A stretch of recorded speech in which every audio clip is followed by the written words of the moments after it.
खबर पर वरिष्ठ सहयोगी अरुण चौरसिया हमारे साथ जुड़े हुए हैं। अरुण, प्रधानमंत्री उम्मीदवारी को लेकर के चर्चा हुई, नीतीश कुमार ने उसका खंडन कर दिया। फूलपुर सीट से चुनाव लड़ने की बात सामने आई, उसका भी उन्होंने खंडन कर दिया है।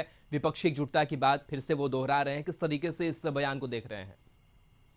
देखिए, ये जो बयान है ये कह सकते हैं कि जेडीयू की एक रणनीति है कि नीतीश कुमार और जो महागठबंधन बनने वाला है बीजेपी के खिलाफ वो कैसे चर्चा में रहे। ये कहीं न कहीं जेडीयू की रणनीति है। जेडीयू के ही राष्ट्रीय अध्यक्ष एक बयान देते हैं, उस पर चर्चा होती है, वार और पलटवार होता है और बाद में नीतीश कुमार उसका खंडन करते हैं। नीतीश कुमार अगर चाहते तो तुरंत ही इसका खंडन कर देते, क्योंकि ये काफ़ी दिनों से चर्चा में चल रही है। तो हमें लगता है कि जेडीयू की एक रणनीति है। नीतीश कुमार ने जो बयान दिया है कि फूलपुर से चुनाव लड़ने की जो बात कही जा रही है वो कहीं से सही नहीं है। ये इसलिए कह रहे हैं कि नीतीश कुमार अभी कहीं से भी ये स्पष्ट रूप से नहीं दिखाना चाहते हैं कि वो प्रधानमंत्री पद के रेस में हैं, बल्कि उनकी कोशिश अभी ये है कि अभी जितने भी बीजेपी के खिलाफ जितने भी दल हैं उनको एकत्रित किया जाए, क्योंकि हर कोई जानता है कि विपक्षी जितने दल हैं उनमें से कई ऐसे लोग हैं, सीनियर हैं, जिन्होंने कई पद पर काम किया है और पीएम पद के लिए उनकी महत्वाकांक्षा है। इसलिए गठबंधन बनने से पहले ही अगर पीएम पद को लेकर विशेष रूप से चर्चा हो तो शायद ये विपक्षी एकता है वो नहीं हो पाएगी। यही वजह है कि नीतीश कुमार बार बार ये कह रहे हैं कि उनका एकमात्र ध्येय है जो विपक्षी दल जितने भी हैं सबको एक मंच पर लाना है, और अगर सभी एक मंच पर आते हैं, बीजेपी के खिलाफ चुनाव लड़ते हैं तो उन्हें सफलता मिल सकती है। यही वजह है कि लेकिन अगर राष्ट्रीय अध्यक्ष, पार्टी के राष्ट्रीय अध्यक्ष इसी तरह की चर्चा करते हैं तो ये मान के चलना चाहिए कि वो नीतीश कुमार के बिना जानकारी के ऐसी बात नहीं कह रहे हैं। हालांकि ललन सिंह ने ये कहा था कि चुनाव लड़ने की बात नहीं है, वहाँ के लोग जो हैं, जेडीयू के कार्यकर्ता हैं, वो डिमांड कर रहे हैं। तो ये डिमांड तो अक्सर होती है, लेकिन ये मीडिया के माध्यम से पब्लिक में लाना कहीं न कहीं एक जेडीयू की रणनीति थी। उस पर चर्चा हुई, बीजेपी की तरफ से पलटवार किया गया और कहा गया कि उनकी जमानत जब्त होगी, और जब इस पर पूरे देश में चर्चा हुई उसके बाद नीतीश कुमार ने इसका खंडन किया। एक चीज का और जिक्र करते हुए नजर आ रहे हैं नीतीश कुमार की, अब नई पीढ़ी को आगे बढ़ाना है। कहीं ना कहीं तेजस्वी की ओर भी वो इशारा करते हुए जो तस्वीर सामने आई है वो नजर आ रहे हैं कि अब इन्हें आगे बढ़ाना है। इस तस्वीर को, इस बयान को कैसे देखा जाए? देखिए, निश्चित रूप से ये बड़ा संकेत कहा जा सकता है कि भविष्य की राजनीति बिहार की क्या होने वाली है।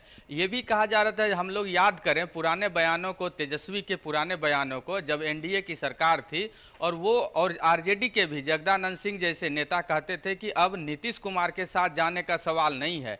इसलिए अगर फिर से जेडीयू और आरजेडी एक साथ आई है तो कहीं न कहीं कुछ इंटरनल डील हुई है कि तेजस्वी यादव को कहीं न कहीं आगे चल के मौका देना है इस राज्य का नेतृत्व करने के लिए। और ये जो कल जो नीतीश कुमार ने जो संकेत दिया है, ये कहा जा सकता है कि उसी का एक संकेत है। यानी नीतीश कुमार धीरे धीरे जो है सत्ता की बागडोर तेजस्वी हाथों में देंगे।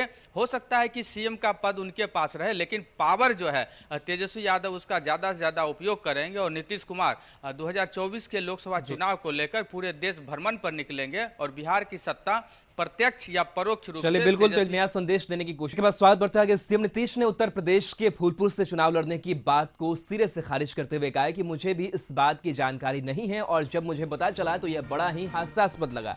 नीतीश ने कहा कि मेरी बस एक ही बात में रुचि है कि कैसे ज्यादा से ज्यादा दलों को एकजुट किया जाए, तभी 2024 में हमें सफलता मिलेगी। तो नीतीश कुमार ने जो खबरें चल रही है कि फूलपुर सीट से वो चुनाव लड़ेंगे, उन तमाम चीजों का उन्होंने खंडन किया है और उनकी जो प्रतिक्रिया सामने आई है वो प्रतिक्रिया यही कह रही है कि विपक्षी एकजुटता के लिए वो कोशिश कर रहे हैं कि ज्यादा से ज्यादा जो दल हैं उनको एकजुट किया जा सके, उनको एक साथ लाया जा सके, तभी 2024 में हमें सफलता प्राप्त होगी।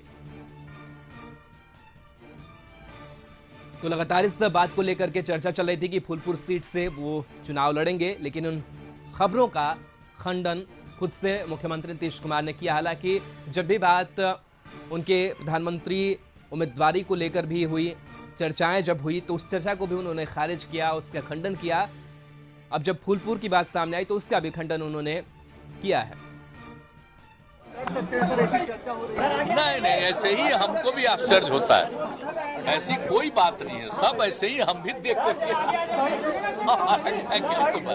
ये सब बेकार बात है। हमारा कोई मतलब नहीं है, हम हम सीधे सिर्फ एक ही चीज में मेरी रुचि है कि ज्यादा से ज्यादा दलों की एकजुटता होगी तो बहुत बड़ी सफलता 2024 में मिलेगी। इसके लिए हम सिर्फ काम कर रहे हैं, अपने लिए हम जरा भी नहीं। हर चीज में हमको और लोगों को बढ़ाना है, इन लोगों को बढ़ाना है यार, हमको अपने लिए कुछ नहीं है, हमको बाकी सब लोगों के लिए और नई पीढ़ी के लिए ही काम करना है, समझ गए ना। एक बात हम हाथ जोड़ करके बता देते हैं कि भाई कौन क्या बोलता है, वो तो अपना लोकल आदमी भी कुछ बोलता है तो बेचारा तो अपना मान लीजिए कि समर्थक है तब भी बोलता है, लेकिन हमारा अपनी तरफ से अपने लिए कोई चॉइस नहीं है, सारा चॉइस है देश के लिए कि सब एकजुट होकर के लड़ेंगे अगर अधिक से अधिक लोग, तो फिर जो अभी जो हालत है इसके चलते जो देश का हाल होता चला जा रहा है, अब आप ही लोगों का जो हाल किए हुए है ना भाई, कहीं कुछ किए हुए सबको नियंत्रित न किए हुए।